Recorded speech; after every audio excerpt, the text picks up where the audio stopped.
Hello बच्चों, तो आज हम लोग बात करने वाले हैं प्रश्नावली 3.3 का क्वेश्चन नंबर 3 का एक। ठीक है, बोला है निम्नलिखित समस्याओं में रैखिक समीकरण युग्म बनाइए और उनके हल प्रतिस्थापन विधि द्वारा ज्ञात कीजिए। ठीक है, अब बोला है दो संख्याओं का अंतर 26 है और एक संख्या दूसरी संख्या की 3 गुनी है। ठीक है, तो उन्हें ज्ञात कीजिए। तो हमें क्या करना है जी, वो जो दो संख्या है उसी को हमको ज्ञात करना है। तो चलिए आते हैं कॉपी पे। चलिए यहाँ पे हल करते हैं। हल क्या जी, हल। ठीक है, यहाँ पे देखिएगा तो आपका वो संख्या नहीं दिया है जिसमें से घटाना है या जो बराबर है। तो मान लेंगे क्या जी, माना कि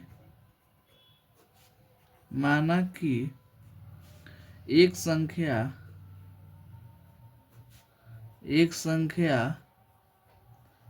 x तथा दूसरी संख्या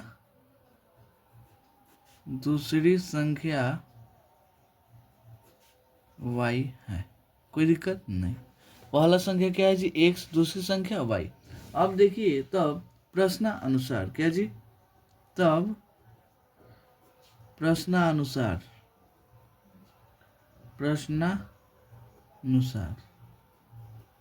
अब क्या होगा, बोला क्या है जी, यहाँ पे दो संख्याओं का अंतर कितना है जी, 26 है। यानी x माइनस वाई और घटाइएगा तो अंतर कितना आएगा जी, 26 का आएगा।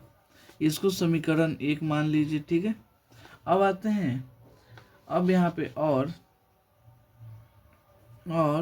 देखिए अब क्या बोला है जी, और एक संख्या दूसरी संख्या की क्या है जी, 3 गुनी। यानी x यहाँ पे है y।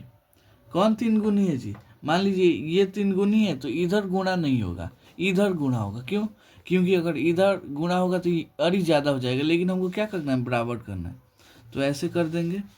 तो इसको थोड़ा सा पास में लिख लीजिए, x = 3y।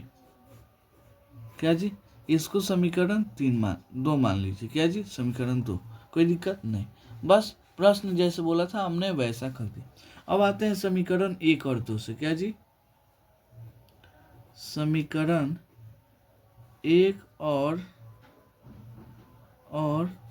2 से। समीकरण 1 और 2 देखिएगा तो समीकरण 1 में क्या बोला है जी, x minus y equal to 26। यहाँ पे x का मान कितना है जी, 3y। तो यहाँ पे x की जगह पे 3y लिखेंगे, यहाँ पे y, ये क्या हो जाएगा जी, 26। चलिए कहाँ है, समझ में आई? ये 3y कहाँ से है, यहाँ से। x = y यानी x के बराबर क्या है जी, 3y। तो हम x की जगह पे 3y लिख सकते हैं। ठीक है, अब देखिए 3y में से एगो y गया तो 2 y बचा। यहाँ पे 26 y का मान निकालेंगे तो क्या होगा, 26 बटा ये 2 गुणा में इधर आएगा तो बटा में हो जाएगा। 2 एकम 2 और 13 दूना 26।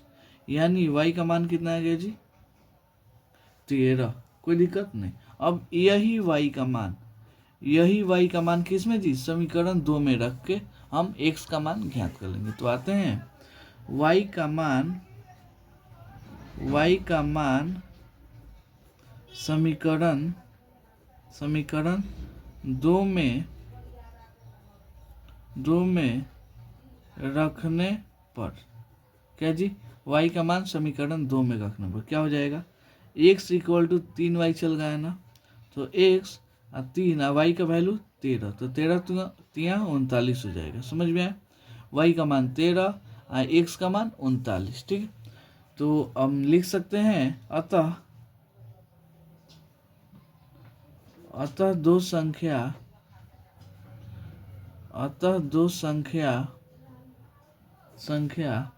13 और 39 है। बस यही क्या हो गया जी, इसका आंसर हो गया। उम्मीद करता हूँ आपको ये क्वेश्चन बहुत अच्छे से समझ में आया होगा। समझ में आता है चैनल को सब्सक्राइब कीजिए, वीडियो अच्छा लगता है वीडियो को लाइक कीजिए। ठीक है, तो चलिए मिलता हूँ अगले वीडियो में अगले क्वेश्चन के लिए। तब तक के लिए धन्यवाद।